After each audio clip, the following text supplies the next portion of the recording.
इस कहानी की शुरुआत होती है नामपुर नामक एक अत्यंत समृद्ध और पवित्र नगर से।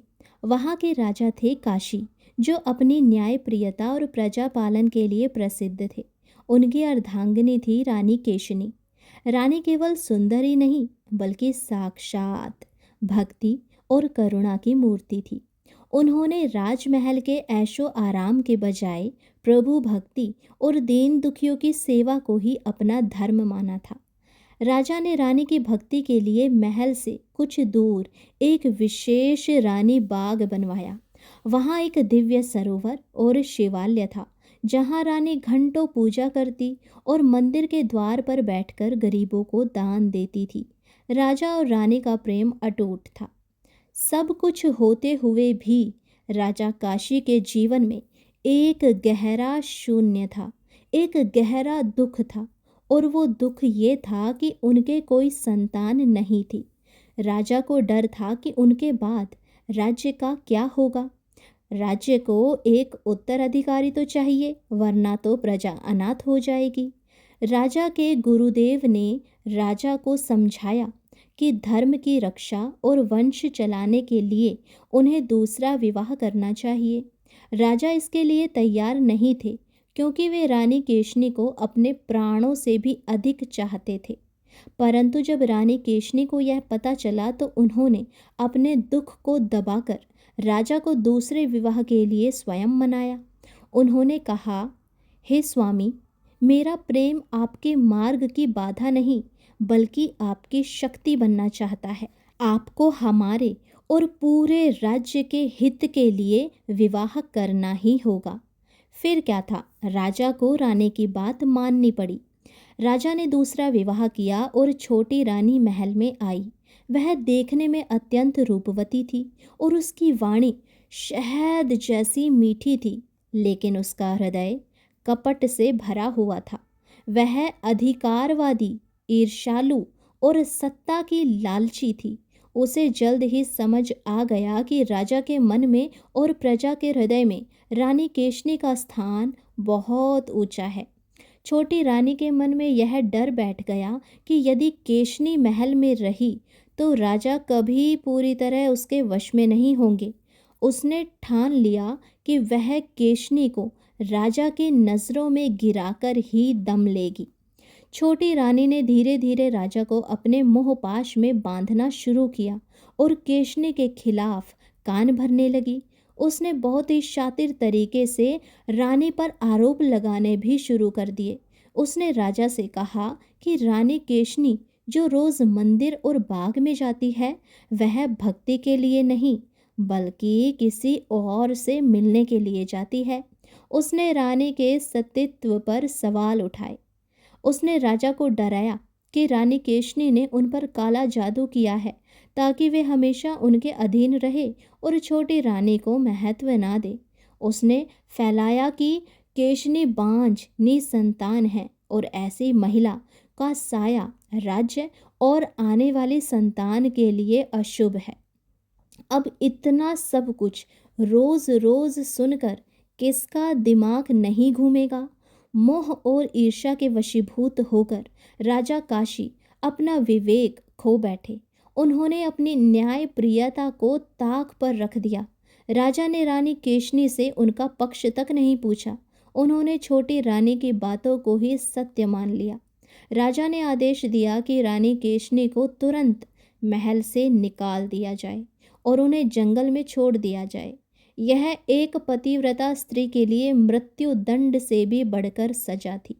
रानी केशनी बिना किसी विरोध के महल छोड़कर चली गई। उनके मन में राजा के प्रति कोई क्रोध नहीं था, बल्कि वे इसे अपना प्रारब्ध भाग्य मानकर स्वीकार कर चुकी थी। वे जंगल में एक साधारण कुटिया बनाकर रहने लगी। उनकी भक्ति और भी गहरी हो गई।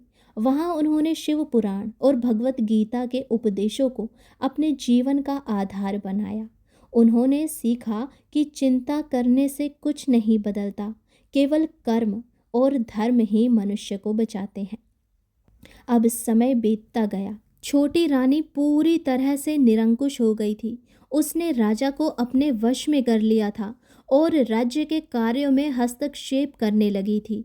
प्रजा रानी केशनी की कमी महसूस कर रही थी, क्योंकि छोटी रानी गरीबों को दान देने के बजाय उनसे कर वसूलने लगी। सच्चाई सामने आने की शुरुआत तब हुई जब राजा काशी एक रात व्याकुल होकर वेश बदलकर अपनी प्रजा का हाल जानने निकले। उन्होंने देखा कि छोटी रानी ने अपने पिता और किसी खास सेनापति के साथ मिलकर राजा को ही गद्दी से हटाने का प्रयास कर रही है। उनके प्रति कुछ षड्यंत्र रचा जा रहा है और अपने आने वाले पुत्र को राजा घोषित करने की गुप्त योजनाएं बनाई जा रही थी। राजा ने अपने ही कानों से छोटी रानी को यह कहते हुए सुना कि मैंने उस भोली केशनी को तो रास्ते से हटा दिया, अब इस राजा को भी अपनी उंगलियों पर नचाकर पूरा राज्य अपने नाम कर लूंगी। एक अन्य महत्वपूर्ण मोड़ तो तब आया जब राजा उस बाग में गए जहां रानी केशनी पूजा करती थी। वहां उन्होंने देखा कि रानी के जाते ही वह सुंदर बाग सूखने लगा। वहां के पुराने सेवक ने राजा को वह विषैला पदार्थ या षड्यंत्र की सामग्री दिखाई जो छोटी रानी ने केशनी के कक्ष में छुपाई थी, ताकि उन पर जादू टोने होने का आरोप लगाया जा सके। सेवक ने यह भी बताया कि जिस व्यक्ति के साथ केशनी के मिलने का झूठा आरोप लगाया था, वह दरअसल एक कोढ़ी था जिसकी रानी सेवा और उपचार कर रही थी। जब राजा को अपनी गलती का एहसास हुआ तो उन्होंने छोटी रानी को रंगे हाथ पकड़ने के लिए एक चाल बिछाया। उन्होंने छोटी रानी से केशनी के चरित्र के बारे में दोबारा पूछा।